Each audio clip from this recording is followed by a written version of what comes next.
त्रिभुज है तो तीनों को भुजा है ना करेगा। अब इसके बारे में कह रहा है कि इसका परिमाप दिया हुआ है कितना, 30। हमको इसके बारे में नहीं दिया हुआ है कि कौन सा परिमाप है। मान लेते ये है ए, ये है बी और ये है सी। कह रहा है कि त्रिभुज का जो परिमाप दिया हुआ है वो कितना है, 30 है। परिमाप का दिया हुआ है, परिमाप का माने क्या, ए प्लस बी प्लस सी, ये दिया हुआ है 30 सेंटीमीटर। और इसके बाद क्षेत्रफल दिया हुआ है कितना, क्षेत्रफल भी इसका 30 ही दिया हुआ है। और इसमें सबसे बड़ी भुजा की लंबाई दिया हुआ है कितना, 13 सेंटीमीटर दिया हुआ है। सबसे छोटी भुजा की लंबाई, सबसे बड़ी भुजा की लंबाई दिया। अब इसे मान लेते हैं सबसे बड़ी भुजा कौन सा है, मान लो सी ही है ना। सबसे बड़ी भुजा मान लेते हैं सी है। और सी का ही तुम्हारा लाइटो जल्दी जल्दी चल जाता है रे मोबाइल का। सबसे बड़ी भुजा की लंबाई कितना दिया हुआ है, 13 सेंटीमीटर, इस तरह से दिया हुआ है। ठीक है, यहाँ तक समझ में आ रहा है। सब मान लेते हैं एक भुजा ए है, बी है, सी है, इसका परिमाप दिया हुआ है ए प्लस बी प्लस सी बराबर 30।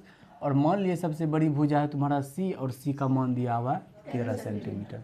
इस हिसाब से ए को हो, बी को हो, और सबसे बड़ी भुजा 13 को बराबर 30। यहाँ से हम लोग ए प्लस बी निकाल सकते हैं कितना, 30 में से 13 घटा लो तो हो गया 17। ए प्लस बी हो गया हमारा 17 दिया हुआ है। मोबाइल ने चले बोला रे, हार हो जाता है। मोबाइल इधर कर लो तनिक को। अब इसमें कह रहा है कि उसका क्षेत्रफल दिया हुआ है कितना, 30 वर्ग सेंटीमीटर दिया हुआ है। इसका क्षेत्रफल जो दिया हुआ है वो 30 वर्ग सेंटीमीटर दिया हुआ है। अब यहाँ से देखने से ही पता चल रहा है कि ये त्रिभुज कैसा है, तो समकोण त्रिभुज है। ये बात हम कैसे कह सकते हैं, क्योंकि इसमें सबसे बड़ी भुजा के बारे में बात किया गया है। अर्थात हो गया कर्ण, सबसे बड़ी भुजा के बारे में बात कर रहा है। और सबसे छोटी भुजा के बारे में पूछ भी रहा है कि सबसे छोटी भुजा इसका कौन सा होगा, या तो ए होगा या तो बी होगा। इस हिसाब से यदि हम लोग इसके क्षेत्रफल की बात करें तो हम कह सकते हैं क्या होता है समकोण त्रिभुज क्षेत्रफल, 1/2 गुना आधार गुना शीर्षलंब। इस हिसाब से हम कह सकते हैं ए गुना बी कितना होगा, कोना कोनी गुना 30 दूनी 60। अब देखो हमारे पास 2 गो समीकरण मिला हुआ है, ए प्लस बी बराबर 17 और ए गुना बी बराबर 60। इसका मतलब ये हुआ कि ए और बी का मान ऐसा क्या रखें कि उसको जोड़ने पर कितना हो जाएगा और गुना करने पर कितना हो जाएगा 60। तो अनुमान लगाओ तो 12 5। अगर हम लोग ए के जगह पर 12 रख दे, बी के जगह पर 5 रख दे, दोनों को गुना करो 60। ए के जगह 12 रखो, बी की जगह पर 5 रखो, दोनों को जोड़ो 17। अर्थात हम जो ए पूछ रहे थे कि ए कितना होगा, तो उसको कह दो 12 और बी को कह दो 5। यहाँ पर क्या करते, सबसे छोटी भुजा की लंबाई, तो सबसे छोटी भुजा की लंबाई हमको कितना मिला, 5। यही हमारा आंसर हो गया। नहीं समझ में आया?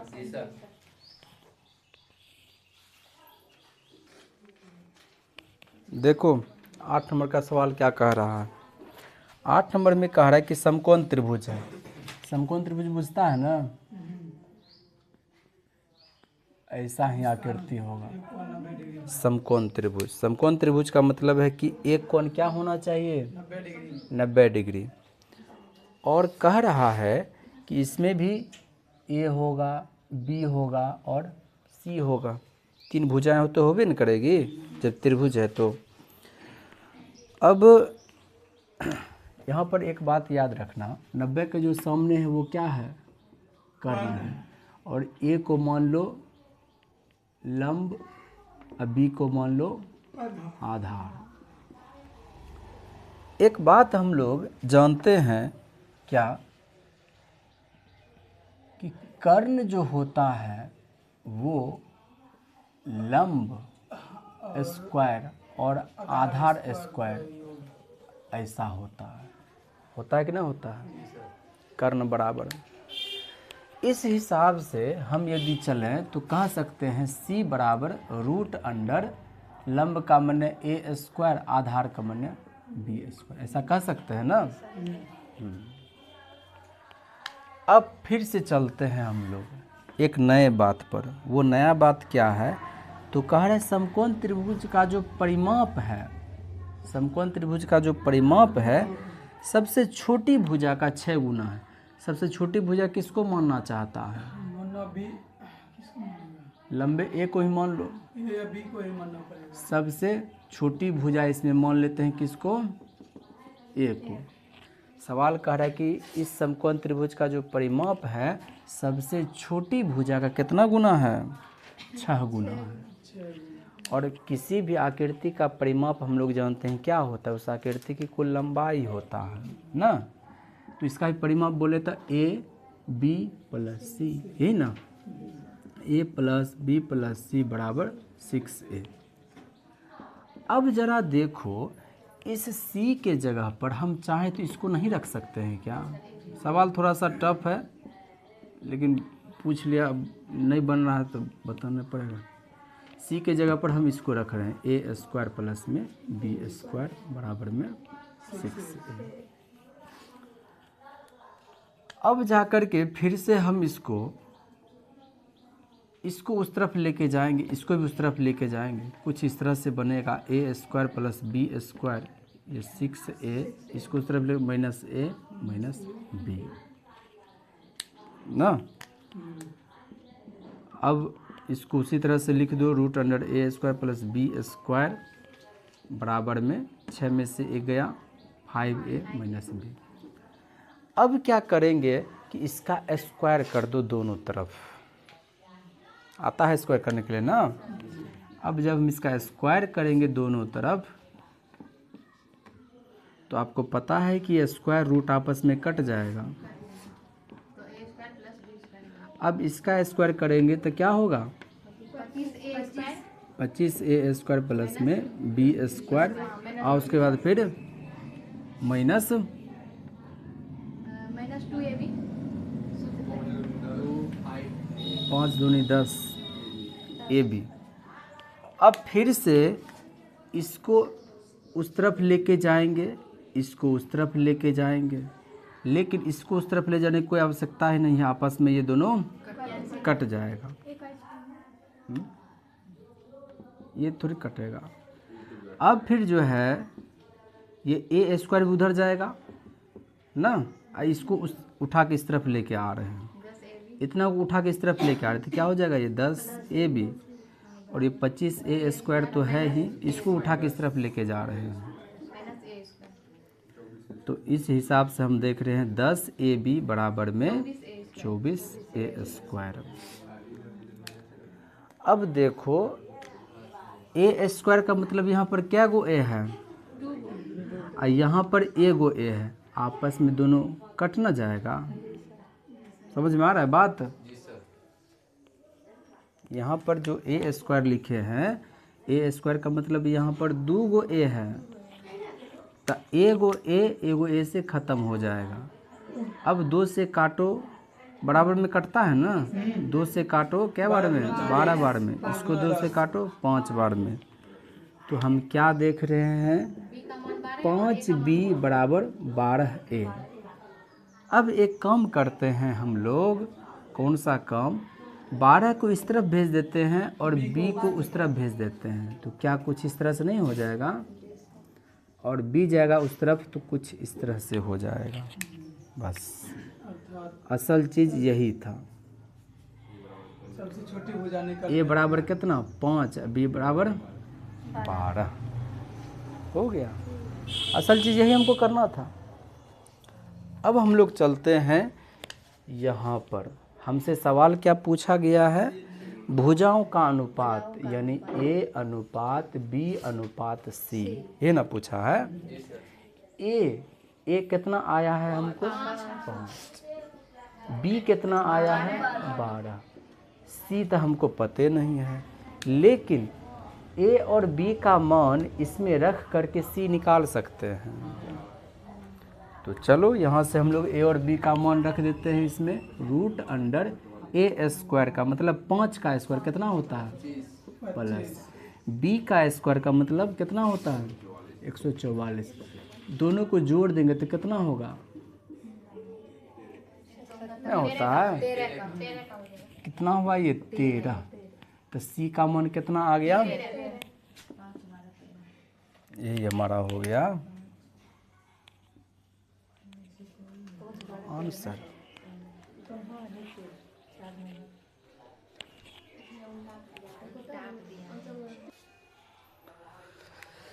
देखो 9 नंबर का सवाल, 9 नंबर में क्या कहा जा रहा है कि यदि त्रिभुज का आधार 2 गुना और ऊंचाई आधी कर दी जाए, तो आधार और ऊंचाई की बात हो रही है, अर्थात यहाँ समकोण त्रिभुज की बात हो रही है। ये आपको दिमाग लगाना पड़ेगा, सोचना पड़ेगा, यानी कुछ इस तरह से समकोण त्रिभुज बनेगा जहाँ पर कम से कम एक कोण कितना होगा 90 डिग्री होगा। अब इसका आधार कुछ है, मान लो a और ऊंचाई है मान लो b। अब कह रहा है एक और त्रिभुज बनाया जाए, एक और त्रिभुज बनाया जाए।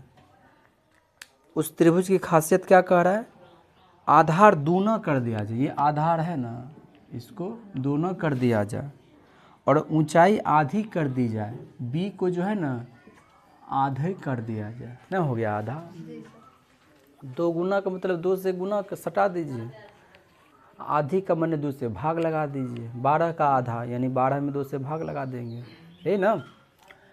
अब कह रहा है कि दोनों के क्षेत्रफल का अनुपात बताइए। सबसे पहले तो इसका तुम क्षेत्रफल बताओ कितना होगा, तुम कहेगा 1/2 गुना क्या आधार गुना ऊंचाई, तो 1/2 ठीक है, आधार है a, ऊंचाई है b। अब यहाँ इसका हम क्षेत्रफल निकालते हैं, 1/2 गुना आधार 2a, ऊंचाई b/2, है ना। तो हम क्या पा रहे हैं यहाँ पर, 2 से 2 खत्म हो गया, a गुना b, ए बी नीचे में 2, ab/2, यहाँ पर भी देखो तो ab/2। ये जो हम त्रिभुज है ये इसका क्षेत्रफल है, यानी कि पुराने त्रिभुज का क्षेत्रफल, यह नया त्रिभुज का क्षेत्रफल, और ये है तुम्हारे नए त्रिभुज का क्षेत्रफल। और कह रहा है कि इसका अनुपात बताइए कितना होगा। तो देखो ऊपर में भी ab/2 और नीचे में भी ab/2, तो आपस में दोनों खत्म होकर के 1:1 नहीं बन जाएगा, 1:1 हो गया। क्या इस सवाल में कलम लगाने की आवश्यकता थी? नहीं थी। क्यों? क्योंकि कह रहा है कि एक को 2 गुना किया गया, दूसरा को आधा कर दिया गया। एक को 2 गुना किया, दूसरे को आधा कर दिया। देखो तो सेम सेम वही चीज़ नहीं मिल गया। जब सेम सेम मिल जाए तो दोनों का अनुपात कितना, 1:1। कहेंगे कि 150 का, आप बताइए 150 से कितना अनुपात होगा, बराबर है 1:1। एक 55 का 55 से अनुपात बताइए कितना होगा, 1:1। और बोलो, 16-17 बताते जा रहे हैं चैप्टर, उसके आगे बनाते चलिए। कितने में बोली? 16। क्या कह रहा है, सवाल पढ़ लिए हैं। त्रिभुज कैसा है? समबाहु है। समबाहु ने बुझते हैं, समबाहु में क्या होता है, तीनों भुजा समान। तीनों भुजा समान, जितना ये होगा उतना ही ये भी होगा, उतना ही ये भी होगा। इसे क्या बोलते हैं? समबाहु त्रिभुज। अंतःवृत्त, जब कभी कहे अंतःवृत्त, इसका मतलब ये है कि उस त्रिभुज के तीनों भुजा को छूते हुए जा रही है। क्या बोलते हैं उसको? अंतःवृत्त। तो अगर ये समबाहु त्रिभुज है, इसके भीतर यदि हम लोग खींचे अंतःवृत्त तो इसको टच करते हुए जाएगा। ठीक है। और समबाहु त्रिभुज के वृत्त की त्रिज्या यदि कहिएगा प्रूफ करके दिखाइए तो वो भी दिखा सकते हैं, अगर सीधे सीधे वो भी निकलता है। देखो प्रूफे कर देते हैं। तो जैसे ही इस त्रिभुज के अंदर गए और तीनों भुजा को छूते हुए गुजरा तो ये वृत्त कैसा वृत्त हो गया? बोलो। अंतःवृत्त। अंतःवृत्त है ये वृत्त अंतःवृत्त है। ठीक। अब है कि इसका क्षेत्रफल हमको निकालना है। त्रिज्या निकलेगा तब है ना क्षेत्रफल, काहे कि वृत्त का क्षेत्रफल पाई आर स्क्वायर, त्रिज्या पता नहीं है, पहले त्रिज्या निकालेंगे। तो तुमको ये बात पता होना चाहिए कि समबाहु त्रिभुज में जो अंतःवृत्त का जो अंतः केंद्र होता है, नहीं समझा? अंतःवृत्त का जो अंतः केंद्र होता है वो इस समबाहु त्रिभुज के ऊंचाई को 2:1 में बांटता है। ये कभी पढ़ा था, 9वीं में पढ़ा होगा, भूल गया है। पढ़ाए छे बुरे। तो सबसे पहले तो हम लोग को पता होना चाहिए समबाहु त्रिभुज की ऊंचाई क्या होता है। √3/2 इंटू भुजा, इसी को बोलते हैं शॉर्ट में √3/2 इंटू a। ये ऊंचाई हो गया। अब जरा सोचो, देखने से ही तुमको नहीं पता चल रहा है कि ये ऊंचाई की जो बात कर रहे हैं वही 2:1 है, और यही एक जो है तुम्हारा इस अंतःवृत्त के लिए क्या है? त्रिज्या है, इसी के लिए त्रिज्या है। अब यहाँ पर इसका मतलब ये कि 2 + 1 टोटल 3 बराबर कितना? √3/2 इंटू a ना। अब यदि 3 इस पार आएगा, इसको 1 बोलो तो कुछ इस तरह से बनेगा कि नहीं बनेगा? और तुमको पता होना चाहिए ये √3 इस 3 को काट सकता है। कैसे पता है? √3 से एक बार में कटेगा, ये 3 √3 से कटेगा। ऐसा कैसे हुआ बतलाते हैं। 2 है 6 है, काटो इसको, 2 कम 2 2 3, इस दोनों को गुना करने पर हमको 6 आ रहा है ना, तो सही है हमारा।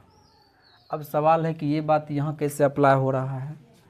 इसके लिए देखो हम क्या लिखे, √3/3, और इसको एक बार में काटे, इसको कह दिए √3। अच्छा √3 को गुना करो, क्या 3 नहीं मिल रहा है? इस हिसाब से हम किसी को भी रूट से काट सकते हैं। अगर हमको कहे 5/√5 काटना है तो नीचे से ऊपर वाला कटेगा क्या बार में? √5 बार में। उसी तरह से यहाँ √3 ऊपर में है, नीचे में 3 है, क्या बार में कटेगा? √3 से कट जाएगा। तो हमारा 1 कितना आया? a गुना 1 a, नीचे में 2√3। और अभी तुरंत बताए यही 1 क्या है? त्रिज्या है, r बराबर a√3। तो यहाँ तक हम कैसे आए? बीच वाला रास्ता यदि नहीं भी पता है कैसे आए, तो कम से कम तुमको इतना गो तो बात याद रखना ही है। समबाहु त्रिभुज की ऊंचाई है कितना होता है? √3/2 इंटू भुजा, क्षेत्रफल पता होगा √3/4 गुना भुजा स्क्वायर। अब है कि अंतःवृत्त की त्रिज्या, किसकी अंतःवृत्त की त्रिज्या? समबाहु त्रिभुज के अंतःवृत्त की जो त्रिज्या होती है वो क्या होता है? याद रहेगा? अगर ये पूरा खिस्सा तुमको याद नहीं भी रहे, कम से कम इतना को, इसको याद करो, इसको याद करो। ठीक। अब देखो तुम्हारे सब किताब में ही दिया हुआ है इस भुजा की लंबाई कितनी है?